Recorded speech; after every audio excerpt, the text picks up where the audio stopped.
Good afternoon, or good morning, or good night, or whatever this is. Welcome to day 6, week 6, negotiating fear and rejection. Sounds like fun, doesn't it? All right. Well, let's unpack these terms a little bit. Where does fear come from? Does it come from outside or inside? Well, it depends, right? Like every other question we ask. I've done a little bit of research on this, and I've looked at where the major sources of fear and stress tend to come from for pretty much everybody. And I found that one of the biggest ones is really other people, right? Other people create our fear and our stress.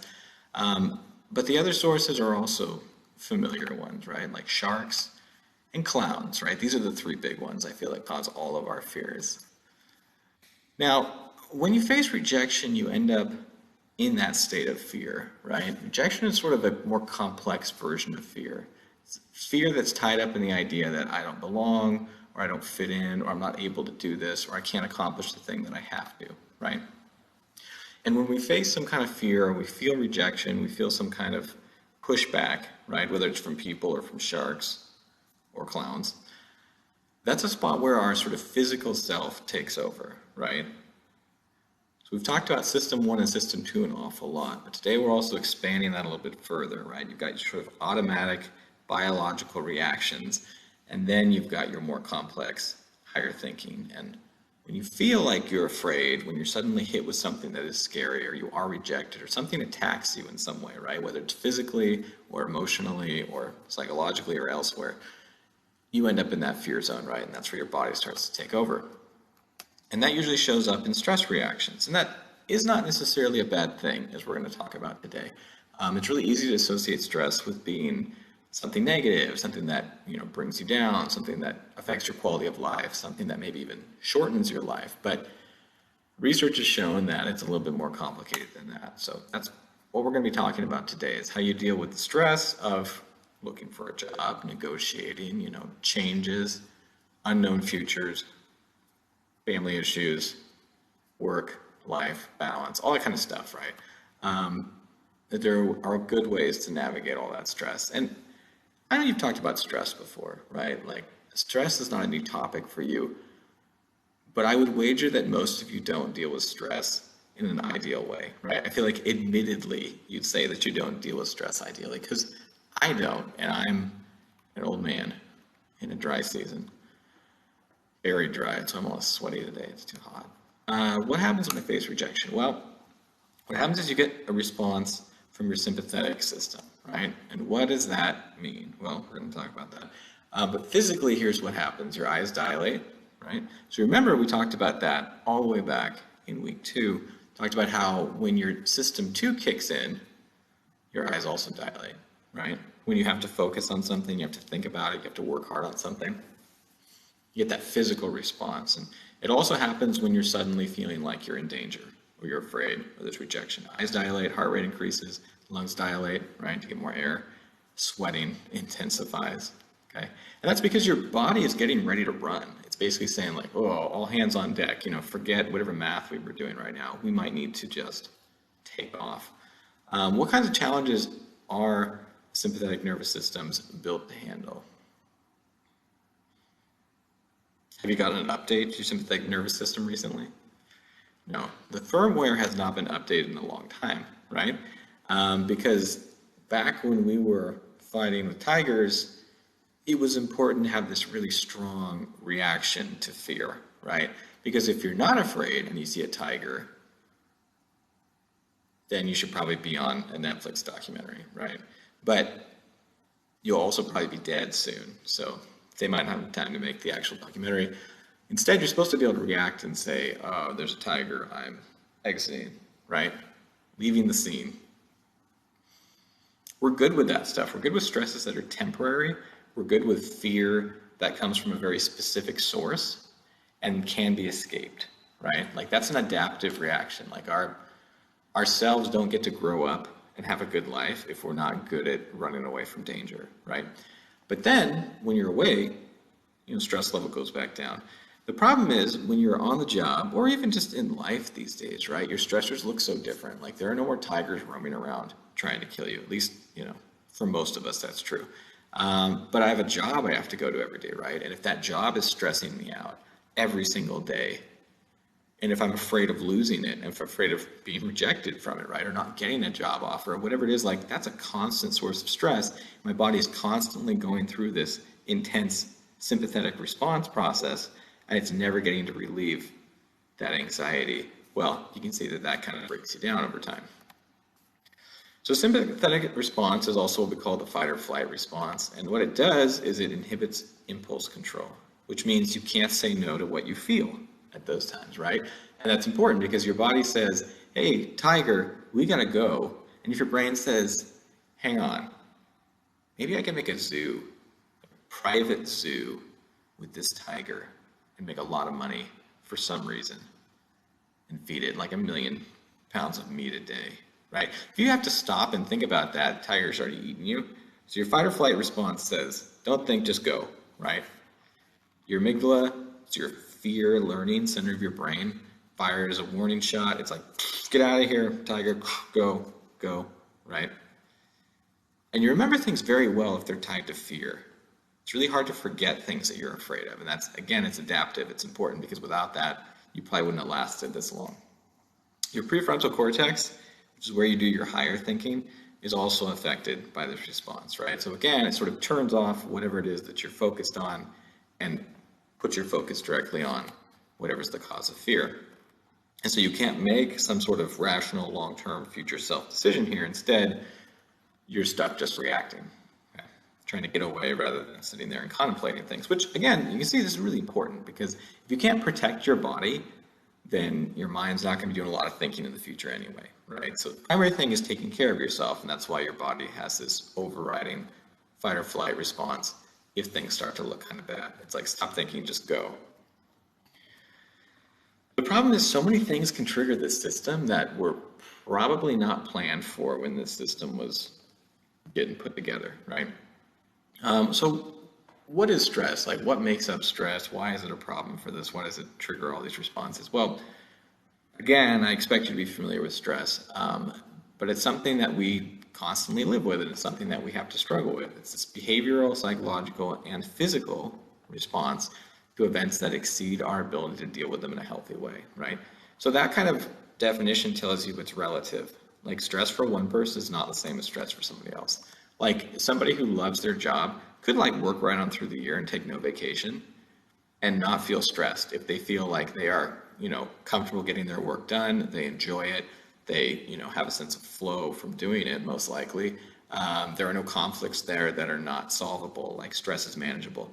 Whereas somebody else might say, well, I took 2 months of vacation and I'm so stressed about even thinking about going back to work at this point, I'm going to have some problems, right? Stress is relative. How do we know that we're stressed? Well, again, you look at these things. You look at your behavior, you look at your psychology, and you look at your physiology. So if I'm eating ice cream every night, that's a sign for myself that I'm stressed, and that has been a sign for me for a long time. And I've been eating ice cream a lot lately, so I'm probably stressed. That's why I need a vacation. Do we have time for that before? No time for that. Psychology, yeah, like if you find yourself having like difficulty sleeping, for example, or you have like repeated intrusive thoughts, things like that, that could be a sign that you are pretty stressed out. Physical response could be even lethargy, right? Or it could be, you're high strung, you're anxious, you're feeling it like your heart is pounding all the time. Like, they're usually pretty obvious signs when we're stressed. What we do to find out if we're stressed is we do what's called stress appraisals. This is something that can break down into a 2-part coping process that Richard Lazarus identified. The first are what are called primary appraisals, right? And this is where we decide, is the thing that I'm experiencing right now a problem or not, right? So if you go out in the woods and you see a deer, you're probably like, oh, deer, right? You're probably not saying like, oh crap, gotta get out of here, deer attack, right? You probably see that deer as benign, although if you have a garden or something, or if you're driving a truck through the wilderness, then it might not seem so benign. But because deer are just magnets for your car, for whatever reason. They're dumb. They are dumb creatures. Beautiful, beautiful, stupid creatures. Anyway, you do that initially, right? That's your primary appraisal. You first of all decide, is this thing bad or not? If you go in the woods and you see a tiger, you're just like, oh crap, okay, wrong woods. Secondary appraisals is what happens after that. It's a little more complicated. So the primary appraisal is really what system one is doing. It's sitting down and saying, okay, hang on, I have a memory of this thing and this thing is bad, right? System two will probably have to kick in and do a secondary appraisal where you decide like, oh, what am I going to do about that, right? What's the next option? However, system one has influence here too, because system one could say, oh, when I'm scared, I usually eat and I feel better. System two could say, wait a minute, I've gained 400 pounds on this COVID time. I might need to change my behavior. Cognitive appraisals can help make future decisions as well. So you're not just saying, what am I going to do in the moment? You're also saying, like, what happens next time? And again, this is a system two deal. System one is really about the past. It's like, here's what we did last time. Let's do that again, right? It has its heuristics, it has its biases. It just tries to do that thing because it knows it works. Whereas system two says, well, wait a minute, did it really work? Do we need to think about this? There's a couple different ways of coping with stress, and you're probably familiar with both of these. There's what's called emotion-focused coping, and this is where you are trying to deal with the emotions that result from stress. So if you go through a bad breakup with somebody else, and you say, well, I feel like garbage right now, which is, pretty normal if you're human, like that does happen. You might just say, well, I don't want to feel like garbage, so I'm going to go drink a lot of alcohol so I don't feel like anything anymore, right? Or I'm going to eat these tubs of ice cream so that at least I feel like temporarily good. Or I'm going to go run until I can't feel anything, or whatever it is, right? Like usually when something hits us really hard, whether it's grief, or a major rejection or just pure exhaustion, our first impulse is just to deal with how we feel about that thing, right? We focus on the emotion, like I'm trying to avoid this feeling of pain. Like if work is bringing me pain, I might just call in sick because I don't even want to go. I don't even want to feel good. The problem with emotion-focused coping is that none of these actually offer you permanent solutions. They're all temporary. Unfortunately, this is how we deal with a lot of things, and so that means we have to keep dealing with these things because we never actually fix the underlying issue. We just deal with how we feel about them. And so that kind of leads us to problem-focused coping. So this is sort of a system one, deals with the emotions. I don't want to feel like this. And system two has to actually come in and say, well, is there an underlying cause for this that I need to do something about? And this is where you're actually making steps to try to deal with whatever that actual problem is, right? Not just how do I feel about it, but what's causing those feelings to happen. And so here we have to make choices, experiment, try something out, do something a little bit different, but it takes actual work. But when you're going through a job search, or when you're going through the hiring process, or when you're beginning a new job, or even when you're just surviving at a job that you've had already, you're going to have to force yourself to work on the problems, right? Like whatever stress is coming up, it's probably going to go beyond just dealing with the emotions of that stress. So for example, let's say that you have a commute that really stresses you out. You have to drive 2 hours a day, or 4 hours a day, or 6 hours a day, God forbid. If you do that and you just say like, wow, I drive all this much and I really hate it, and I hate being stuck in traffic this much, and you go home and you just, eat and watch TV, and you watch TV until like 3 a.m. because you just don't want to go to bed because you don't want to get up the next day and drive. You can do that for a while, but that's not going to have a real good long-term effect on your health, and it will never actually address the problem of the commute, right? Instead, you go to your boss and you say, can I work from home 1 day a week? That's dealing with the actual problem. And they might say no, but at least you're suddenly in the realm of, let's address the issue that's causing this rather than just how I feel about this issue. So while we're on about stress, is it bad for you? Not necessarily, right? I think we think it is. I think a lot of us feel bad when we're stressed. We don't like feeling stressed. It's an uncomfortable state to be in, like interrupts our usual flow.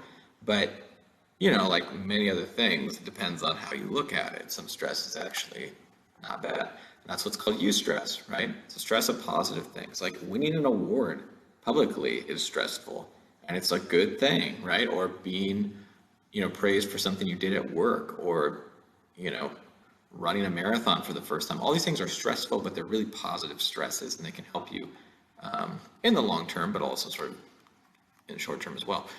Distress is what we really think about when we think about stress, right? We think about the negative things that create the stuff that we don't like about our world. And this could be small things or big things, right? Like it's easy to think about stress coming from things like death and divorce, and even, positive things like having children can bring about a lot of stresses like being alone and stuck and having no support and how much money they cost and all these other things. We think about these major life events as creating stress, and they really do. Like if you go to prison, you're going to find yourself stressed out. But what's interesting is that daily hassles and personal stress can actually accumulate to the same level of stress as these major life stressors. So maybe, my parents didn't die in a freak jet ski accident. Knock on wood. They're not adventurous at all. They don't do anything, so they'll be fine. But again, I have this bad commute, and every day I drive, and I just think about how much I don't like my job, and I don't like the drive, and I don't like the people. Like that level of stress over time can add up to the same issues. So it's not about having small or big stresses. It's really a question of quantity, right? Like how often are you stressed?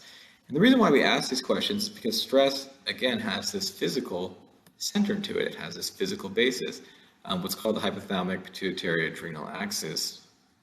Fortunately, we can call it the HPA. It demonstrates this, right? So stress occurs, right? The event triggers a response in your brain, and your brain says, hypothalamus, kick it into gear. Okay, it's your sensory piece. And the pituitary, those are adrenal glands, you got to shoot a bunch of cortisol into the body. And that's because I'm getting ready to do something, right? Like I'm getting ready to fight a tiger or run from a tiger. Or whatever it is I'm doing with this tiger, right? So I'm ready, got the adrenaline going. Oh wait, I'm still in a car and I'm not like under threat.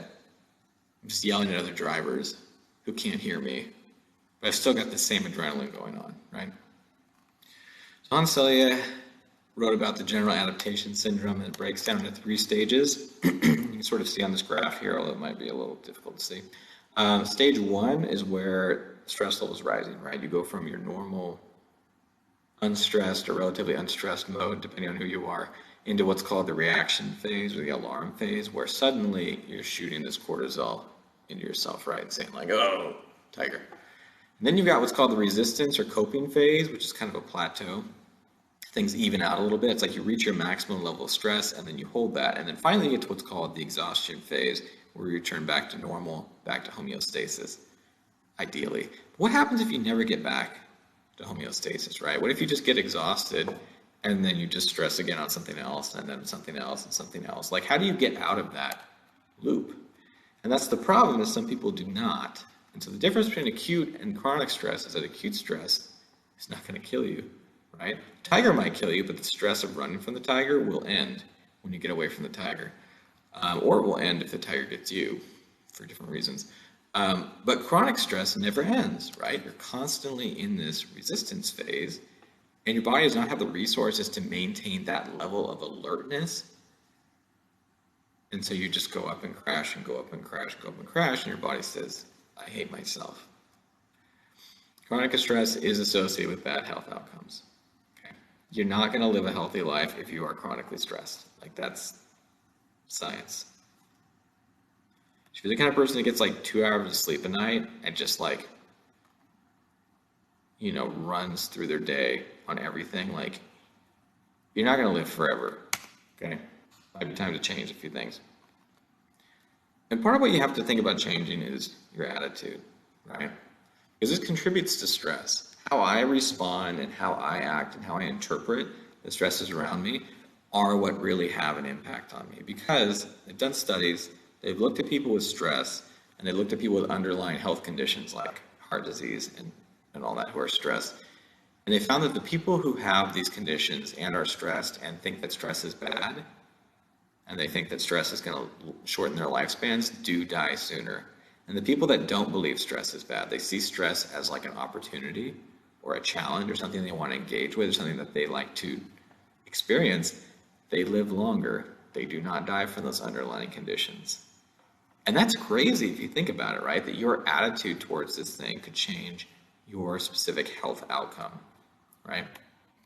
So what goes into your attitude? Well, there's three components. So there's the cognitive components, which is what you believe, what you think about it. There's also the affective piece, that's what you feel about it. And then there's the behavioral piece, that's what you do about it, right? So all this stuff is tied up into that same question of how you respond to something. It's what do I think, what do I feel, and what do I do as a result of that? They're implicit attitudes. This is the attitude that I feel sort of automatically, unconsciously. I don't choose it, it's just there, right? That's sort of what system one is telling me, the implicit attitudes. And then there's the explicit ones, the ones that I can actually notice and talk about and behave accordingly. We prefer things that are familiar to us, and this is sort of interesting too when you're talking about stress, is that we prefer the life that's familiar to us, right? Like if I'm used to running around on 2 hours of sleep every day, like I might start to think I actually prefer that to any other way of life, which might be a bad idea. But attitudes and behavior are linked, right? What you do is based on what you think in many ways. And the stronger the attitude, the more likely you'll do that. You can see this in a few places. There are these sort of interesting experiments that will show this up. There's something called the foot in the door technique. This is where you ask for something small, and then it leads somebody else to giving you something even bigger with another request, right? So if you say like, this is actually a good tactic for negotiation, so you can think about it in that context as well. If you say, can I get, tomorrow off from work? Like I'm sorry, I'm just falling apart, I need it. And your boss says, yeah, no problem, take it. And you're just like, thank you. But you know what, I'm realizing like I can't recover in that amount of time. Can I have next week off? They're actually more likely to say yes to it because they've already said yes to one thing, oddly enough. But there's something that's sort of similar. It's called the door in the face technique, which is probably the best named psychological, finding. And this is where if you ask for a really large request first and somebody rejects that, they usually accept a smaller request that you make after that, right? So you can think about this in terms of rejection too. This week for your discussion board, you're talking about rejection. You're trying to experience a little bit of rejection. You're watching a video on it. And I want you to think about these pieces as part of that, right? Because a lot of our stress comes from how we interact with other people and what we ask for and what we expect and our attitudes toward them and our attitudes toward ourselves, right? Like if I'm the kind of person that doesn't like to ask for help, it's going to be really stressful for me to ask for anything. And it's going to make it difficult for me to negotiate or assert myself at work. But knowing things like this helps, right? Knowing that, hey, you can actually ask for something big and get something smaller as a result of that. Or you can ask for something small and you can build that into a bigger request. Because this is how people work, right? We feel like we have to give up something. We say yes to something and we know we have to say no to something else, right? You take advantage of that when you're negotiating. And the more you practice this, the more you role play this, it gets easier, right? So if a lot of your stress is linked to job searching, job negotiation, job choices, job beginnings, like these are things you want to think about. It's like, do I feel like I can even ask for things? Is there so much stress around this job that I don't even have like that opportunity to think about changing something that I need changed? And not just to be like an annoying employee and not to like try to get every last penny you can out of the company. It's not really what this is about. It's more about saying like, am I going to live with the stress of that awful commute or am I going to ask for a change, right? Because here again, maybe the door in the face technique helps. You can just ask your boss, like, could I work from home? Like, could I make a remote office? And they can say, well, I'm sorry, nobody on the team can. And you say, okay, well, can I do it 1 day a week? Can I do it 2 days a week? Okay. Use that door in the face technique and they might say, okay, sure, let's try it, Or could I do it for a month and see how it goes? Or whatever it is, right? Because otherwise you're not dealing with the cause of the stress and you're going to get the ill effects. Because that's the other thing is you want to be a team player and you want to do the right thing for people at work and all that stuff. But if you're dying, wouldn't you do something about it? If stress is killing you, if you have chronic stress that's never leaving you, are you really just going to tolerate that? Because this isn't about like making money. This is about living, right? And living trumps making money. In my book, at least. So maybe your fears of asking, your fears of negotiating, your fears of change could become motivators, right? maybe they can help you turn this thing around. So let's talk about that a little bit, motivation. How do you motivate yourself against fear or to stop being controlled by fear? Well, first of all, what is motivation? It's the stuff that helps us sustain and direct our behavior. And again, as you should know by now, it's not just your brain doing this, it's your biology, your psychology, your social relationships all tied together to affect motivation. And again, system one has a place here, sort of your instinct, right? Stuff that we do just because it's been programmed in, we don't have to think about it. And there's also what's called psychological arousal. That means that my physical system is being triggered in some way, right? Like I'm sort of on now, like fight or flight syndrome has kicked in. Here I am. There's also what are called drives, right? And these affect motivation as well. So they're what are sort of technically known as negative feedback systems, and that means like you feel them until they've been resolved and then they sort of disappear, right? So this is something like a sense of hunger. Like hunger is a drive, right? It's that need to eat some food. Without that feeling of, ill ease from not eating, we probably wouldn't eat as much, and that might be a real biological problem. There's also needs that create this, right? So food is a need, but also other things like social need, like need to have other people who care about us. All that kind of stuff will affect our motivation and our behaviors. So there's several theories of motivation. I'm just going to break down a couple of these just for background here. But Clark Hull's drive reduction theory is this idea that what we do is sort of a way to resolve what we need, right? Like you get a habit because it fixes a problem. So in this case, you've got the category over here of food, like I was talking about. Food is the need, and so the drive results from that, and it's hunger. Hunger is this feeling of like, hey, you got to do something about this. You got to fix this problem, and then you eat, and then the drive goes away, right? You reduce the drive, and then you get back to homeostasis.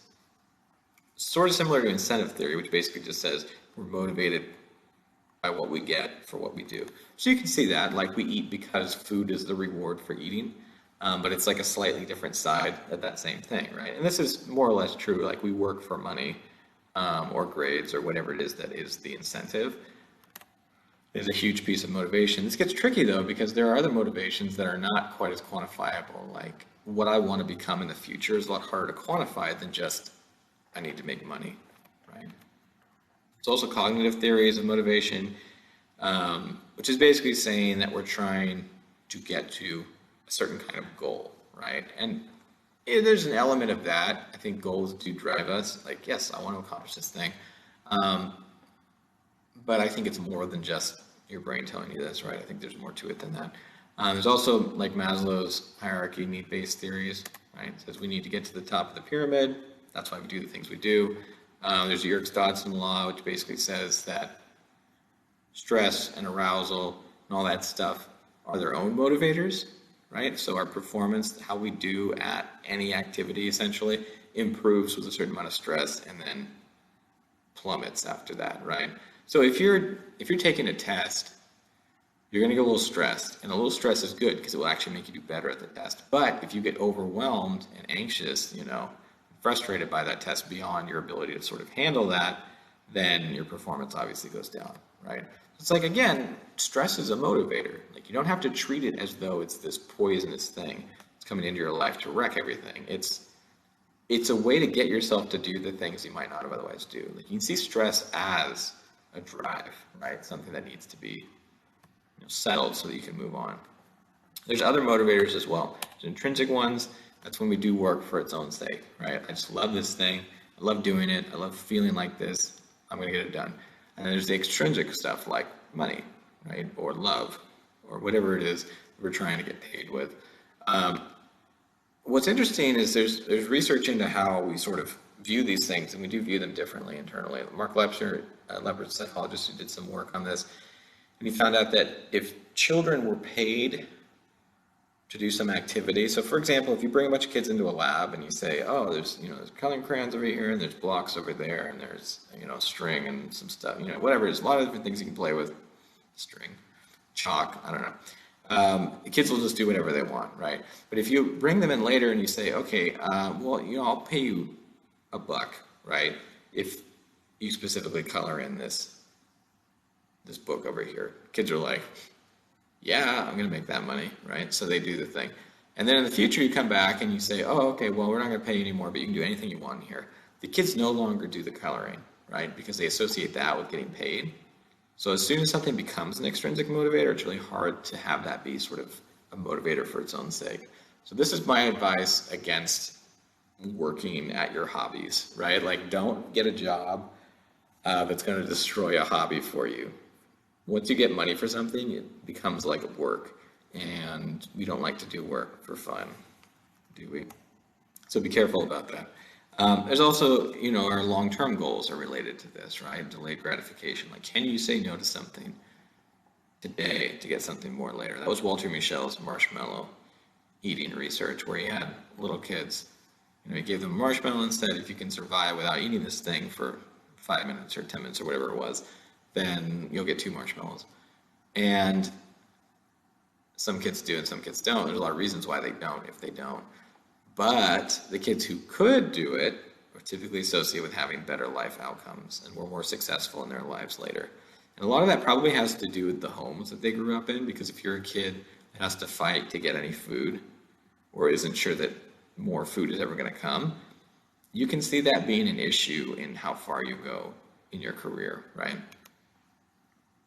But again, there are these motivators that say, can we do something now to help our future self, right? I mean, that's what winter and spring we're going to be talking about an awful lot. Can your present self support your future self? There's also the need to belong, right?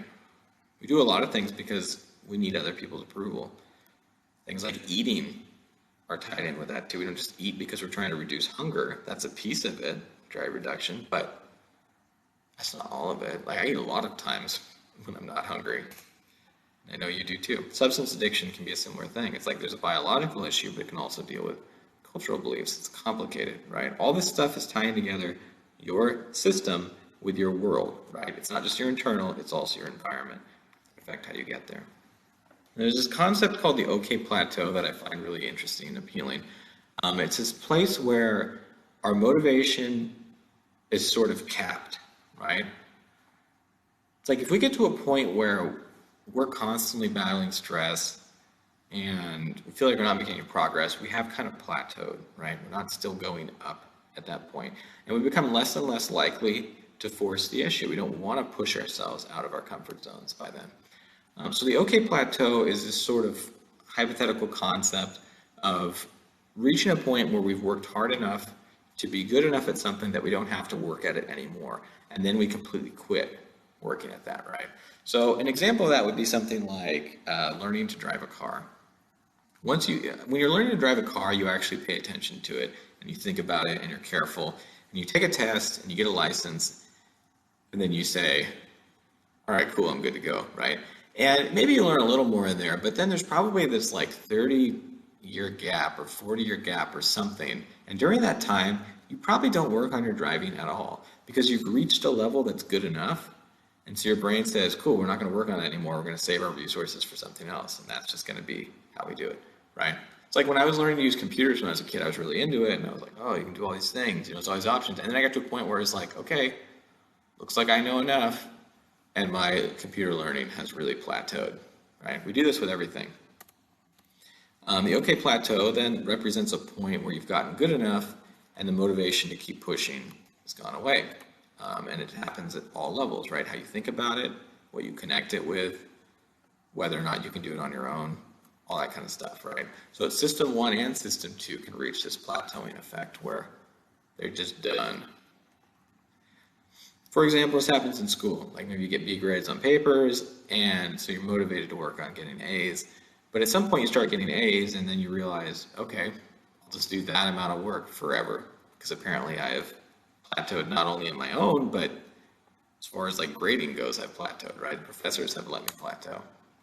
Or maybe you've worked at a company for 5 years and you've reached the top of your pay grade and your responsibilities have leveled off and, oh, suddenly it's been another 5 years and I haven't really learned anything, right? How's that going to go? So when you find yourself at an OK plateau, you really got a couple of options here. One is just stay there, right? Stay safe, avoid stress, resist rejection, and stay put. get a union job, right? Uh, I'm kind of in a union, not really, but kind of. So I can make fun of. Find ways to challenge yourself, risk rejection, move past fear, find opportunities. Well, obviously this one looks better, but like reality is, if your life is full of stress, maybe work doesn't need to be another stressor, right? Like you don't actually have to become CEO of FedEx, right? To be happy. Luckily, because 99.99999% of us are not the CEO of FedEx. So it's important to think like just because you can work hard at something doesn't mean you necessarily should be allocating resources to that. At the same time, if you realize I haven't learned anything or grown or challenged myself in years, that could be bad. That could be bad for your brain long term, but it's also bad for your satisfaction levels. When you're looking for a job, you're looking at a job offer, it's easy to know your motivations. Like, get the job, right? But once you have the job, it gets a little bit more cloudy sometimes. And at the same time, you got to be careful not to let the Midwest coming out of me, I'm not even from the Midwest, fear of rejection should not influence the decisions that you're making because it's going to happen, right? You're going to get rejected over and over and over again, most likely because that's what it's like, living and trying to do things and challenging yourself. So don't just accept the worst thing because it is something, right? Like keep pushing yourself. Like try not to allow the stress of rejection to stop you from making forward progress. Find ways to motivate yourself that will push you towards your final goals.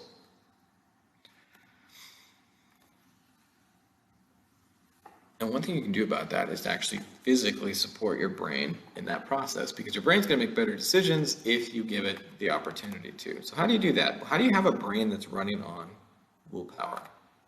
There's this really interesting book by Kelly McGonigal called The Willpower Instinct, and I reference it at the end of this, but it's worth checking out if you do wonder like why my motivations are what they are and why do I have so much difficulty changing or getting out of the plateau or whatever it is. Well, a lot of that's just because you are sort of permanently exhausted all the time, right? Like system two, as we recall, requires effort. And if it's already tired from working hard elsewhere, it's not going to have the energy to change, right? It's not going to actually do any of that work at all. But with some work, you can turn that fight or flight stress reaction into something a little bit more thoughtful than that. And you can sort of tamp down some of that constant chronic stress that is affecting your brain. Because it will have an effect if you leave it there the whole time, right? Like you do have to sort of choose to say, I can't have the same reaction every single time something stresses me out. And the result of that is a little bit more freedom, right? Less of the paralysis, less of being stuck at the okay plateau, and so the ability to think. So the good news is your brain is capable of doing this. It's capable of changing, and it already has some built-in room for change as a willpower reserve that helps you get through the ups and downs of stress, right? It can max out and you can run out of it, but it does exist. You do have the capacity to do difficult things and to motivate yourself. But the more stressed you are, the less you'll have in this pool to use, right? System two is already preoccupied. It gets burned out, and system one has to take over and do a bad job of everything. What's interesting is willpower reserve is actually linked to your heart rate variability. It's an interesting sort of physiological factor that you can tie it to. And so what that means is you can measure how much willpower you have based on your heart rate variability, which sounds crazy, but scientists are always doing crazy stuff. So that means you can actually build and rebuild willpower physically even. It doesn't just have to be this mental choice of, I should be better at this. No. You can physically enhance your brain's ability to motivate itself. Okay? Because that's the other thing too. Your brain is not your mind, right?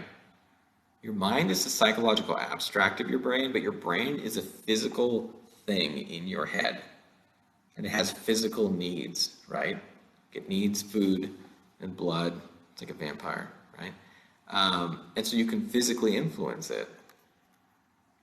You can develop it like a muscle, more or less.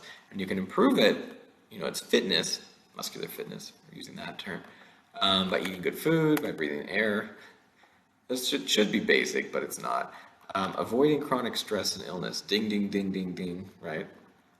Also things like meditation, spirituality, religion, getting more sleep, not like a stressful religion though, right? You got to do the easy ones. Having good friends and family around, all these kind of things will actually help you rebuild your motivation, your willpower, your ability to get past the okay plateau, do difficult things, and get past fear and rejection. So one really basic way that you can work on this is by breathing. So to increase your heart rate variability, build up your willpower reserve, you can try this. Slow your breathing down to 4 to 6 breaths per minute, which is like 10 to 15 seconds, okay? So do this for a few minutes. Pause this and do it, okay? Just like 2 minutes. Just breathe in and out, okay?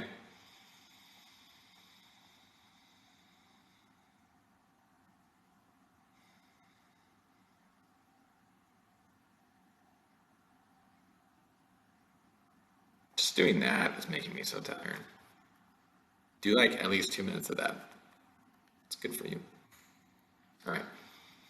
Now that you've done that, slow breathing is one really easy way to increase your willpower and to help your motivation and to help you get past stress. Another willpower miracle, as Kelly McGonigal calls it, is exercise. I don't want to exercise. Exercise offers immediate benefits to self-control and confidence, helps us resist temptations. So you say no to chocolate if that's what you're trying to say no to. It reduces your stress. It's an antidepressant. Improves your heart rate variability, and it actually helps your brain physically grow, right? If you want more memory, if you want more ability to make good choices, if you want system 2 to have a chance, you should breathe better, you should exercise more, you should sleep better, you should hang out with people who care about you. Unfortunately, speaking of which, it's COVID time, right? So fixing is kind of complicated. Friends and family are complicated. All these things that are supports in our lives are kind of messed up right now, and it's no wonder you're feeling stressed. It's no wonder you're not feeling motivated. So I'm proud of you guys for trying at this point, because this is a hard time, right? This is a plateau for all of us. It's really difficult to grow when your world is sort of upside down, but there's still things you can do, right? Like go for a walk. Like I've been running in the mornings lately in the last few weeks, and I feel a lot better from doing that. It really helps me like keep my head on straight when I'm starting to get exhausted by stress. Even 5 minutes of exercise outside, or what's called green exercise, will lower your stress, raise your mood, and increase your self-control, right? So just go walk around the park or something. And ask yourself while you're doing that, where is my okay plateau, or where am I stuck at? Like, why am I stressed? What are the constant frustrations I'm dealing with? And am I okay staying there? Because sometimes, yes, you are. Like my level, my ability as a driver of a car at this point, like I'm not really interested in working on that and like cornering better and being polite and things. You know, like I'm just interested in like I can get where I need to be. I don't need to work on that anymore. It's totally fine to be at the okay plateau. It's more about, am I frustrated because I'm stuck at an okay plateau, right? And if so, do I need to take some different risks? Do I need to change some things? And so if you're interested in following up on these topics, these books are actually pretty interesting, especially the McGonigal book and the Josh Ford book on memory.